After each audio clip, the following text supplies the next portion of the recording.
Ողջույն սիրելիներս, այսօր ձեզ եմ ներկայացնելու հազի դեմ պայքարելու երկու հրաշք միջոցներ։ Առաջինը դա սև պողկն է։ Ինչպես գիտենք, պողկը վաղուց ի վեր օգտագործվում է հայկական ժողովրդական բժշկության մեջ։ Եվ այն շատ օգտակար է տարբեր հիվանդությունների համար, բայց այսօր մենք օգտագործելու ենք որպես դեղամիջոց հազի դեմ։ Արդեն իսկ կեղևահանեցի բողկը, հիմա կկտրտեմ, այսպես միայն կտրտելով չենք վերջացնում, այլև պետք է զառի չափ կտրտենք։ Իդեպ սա պատրաստելու մի քանի այլ տարբերակներ կան, կարող են ուղղակի բողկը առանց կեղևը հեռացնելու կտրել վերևի հատվածում և մեջից մի փոքր փոսիկ անելով մեղրը ավելացնել վրան, բայց ես այս տարբերակն եմ նախընտրում, որովհետև ավելի շատ հյութ է դուրս տալիս,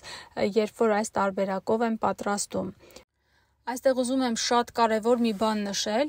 այս դեղամիջոցը երբեք չկիրառեք 2 տարեկանից ցածր երեխաների համար, իսկ 2-ից բարձր երեխաների համար եթե կիրառելու եք, անպայման իմացեք, եթե երեխան ալերգիաներ չունի մեղրից, միայն այդ դեպքում կիրառեք այս դեղամիջոցը։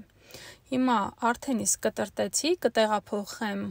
այնպիսի տարայի մեջ, որը որ փակվող է, ահա տեսնում եք, իմ մոտ 1/4 բաժակ է ձեռքիս,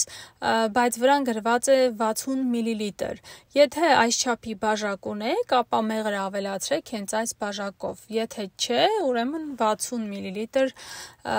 մեղր ենք ավելացնում այսքան բողկին։ Իմ մոտ բողկը մեծ չափի բողկ էր, ես միայն կեսը օգտագործեցի, իսկ մյուս կեսը հետո կօգտագործեմ, հիմա չեմ օգտագործի։ Ահա, այսպես լցնելուց հետո խառնում ենք և խառնելուց հետո պետք է թողնենք մնա սենյակային ջերմաստիճանում 8 ժամ։ Այս մյուս կեսը, որը որ չեմ օգտագործել, կտեղափոխեմ սառնարան, բայց նախքան սառնարան տեղափոխելը զիպարկում կդնեմ, հետո նոր։ Փակում ենք կափարիչով և թողնում սենյակային ջերմաստիճանում մնա 8 ժամ։ Եվ հիմա ցույց կտամ, թե 8 ժամ հետո ինչ տեսք ունի։ Ահա տեսնում եք, այսքան հյութ է դուրս տվել 8 ժամ հետո։ Այս հյութը պետք է խմել օրվա մեջ 3 անգամ։ Մեծահասակները կարող են խմել 1 ճաշի գթալ, իսկ 2 տարեկանից բարձր երեխաները կարող են խմել 3 անգամ, ամեն անգամ 1 թեյի գթալ։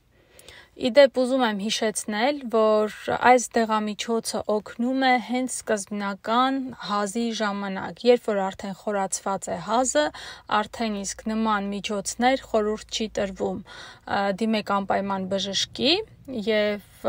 խորհրդատվություն արեք ձեր բժշկի հետ, թե ինչն է կարելի, ինչով կարող եք բուժել ձեր հազը։ Հիմա անցնենք հաջորդ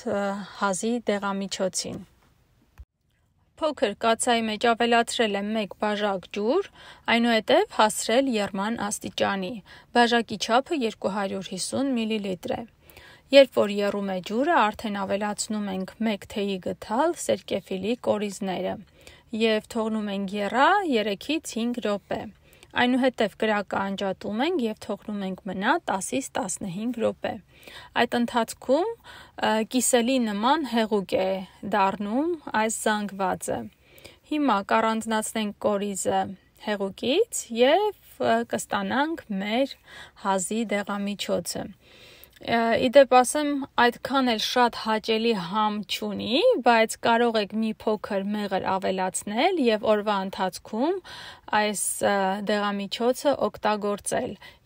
Պատրաստեք այս տարբերակներով և եթե դուք էլ գիտեք լավ տարբերակներ ժողովրդական բժշկության մեջ օգտագործվող հազի դեմ, կարող եք գրել մեկնաբանության մեջ։ Եթե հավանեցիք տեսանյութը, չեք մոռանում սեղմել լայք։ Շնորհակալություն ձեր դիտումների և մեկնաբանությունների համար։ Ցտեսություն, կհանդիպենք շուտով։